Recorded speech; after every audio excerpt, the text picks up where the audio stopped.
我哋而家今年嘅就啱啱國家我哋嘅成立慶祝國家76週年啦，亦都係我哋香港回歸祖國28週年。咁我哋工商聯有一系列嘅呢個活動嘅，包括我哋重點啦，喺今晚啱啱發布咗啦。我哋呢個基本法憲法嘅一個呢個推動。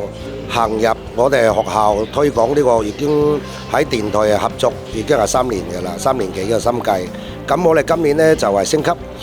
升到級呢，我哋就行入就由我哋嘅電台行上電視，就話希望咧喺呢個創作之中咧，俾更多我哋年輕人清楚我哋嘅基本法嚟帶嚟愛國愛港，亦都係更了解我哋國家同埋呢個憲法嘅一個基本對呢個一國兩制。更有利對於我哋香港未來嘅青年喺一國兩制之下呢，能夠正能量去發展呢樣嘢，我覺得呢度係我哋主要嘅發展。第二個呢，就我哋今年我哋對於嗰個南亞，包括我哋嘅少數民族之中呢，我特別關注嘅包括我哋喺社區喺油尖旺區，我哋喺工商聯我哋有嗰個舊址之中呢，我哋會係推動嗰個南亞嗰啲補習。咁呢個補習呢，點樣呢？我哋會係以一個贊助支持南亞學生比較貧困嘅去做一個呢補貼佢哋，去支持佢哋去補習。咁呢個呢亦都係我哋第二個呢對社區對我哋啲少數民族嘅一個關懷，我哋社區嘅一個貧困人士啦，包括我哋啲貧困人士，其實喺南亞之中都比較嚴重下嘅。咁呢方面我哋全國工商聯喺社區方面呢，去推動佢哋嘅學歷，提升佢哋嘅正確嘅一個補習學歷等嘅方面之中呢，我哋都做出一啲嘅系列嚟支持呢啲教育支持我哋南亞呢啲咁嘅活動咁樣。咁所以呢，除咗呢啲，當然啦，我哋全港亦都係全港購物節啦。我哋喺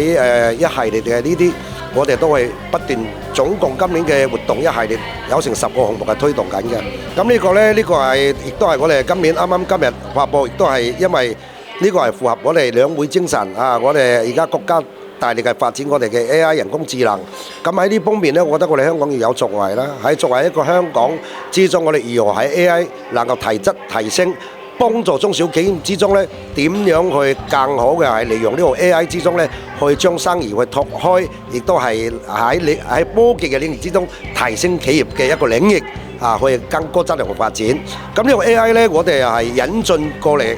喺香港落喺全國工商聯呢，我哋係幫助我哋所有嘅中小企佢嘅公司去優化數字化，優化佢成個嘅管理嘅模式，亦都係幫助佢唔淨止係喺佢嘅梳理嘅大數據之中，亦都係幫助佢未來嘅定位公司嘅一個簡化，降低成本，提高質素。喺未來一個科技之中呢，點樣利用呢個 AI 之中去發展佢嘅行業，去提高佢嘅品牌。咁呢樣嘢呢，就我哋都好多謝我哋點動，特別係支持我哋全國工商聯，亦都我哋都將呢個項目引進到嚟香港，嚟幫助眾多嘅中小企嚟行上 AI 嘅AI 嘅時代。咁我諗我哋全國工商聯佢係比較較左行入灣區嘅。咁我哋喺前海呢，我有個港人港企中小企嘅服務中心一個平台。咁我哋而家目前有60幾個中小企已經喺入邊入駐㗎啦。咁除咗呢個之中，我哋都喺我哋大灣區喺深圳，我哋福田呢，我哋有一個呢就深港會客廳。咁深港會客廳我哋就係俾我哋所有嘅香港企業去交流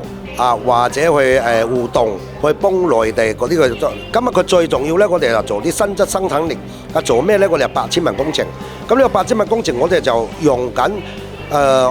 招緊全國各地呢種產品，啲優質嘅呢個食品之中呢，我哋幫我如何一帶一路幫助降港降海外，亦都係幫助啲企業嚟對接生意。其實我哋呢方面同時間係嚟帶嚟我哋香港唔同嘅貿易或者外國有資源嗰方面呢，俾大家去享受呢個紅利去創業亦都可以揾到呢個大貿之中嘅一個商機。咁呢個亦都係我哋創造嗰個平台提供俾我哋嘅企業一個商機同埋發展。同時間我哋頭先講咗，我哋喺前海嗰邊亦都係幫助我哋香港青年創新喺點樣去用佢科技你入去灣區去發展尋找佢嘅商機。咁啊，我哋可以用科技之中去拓開內地嘅市場。我諗咧，我哋灣區啊，內地嘅市場亦都係我哋香港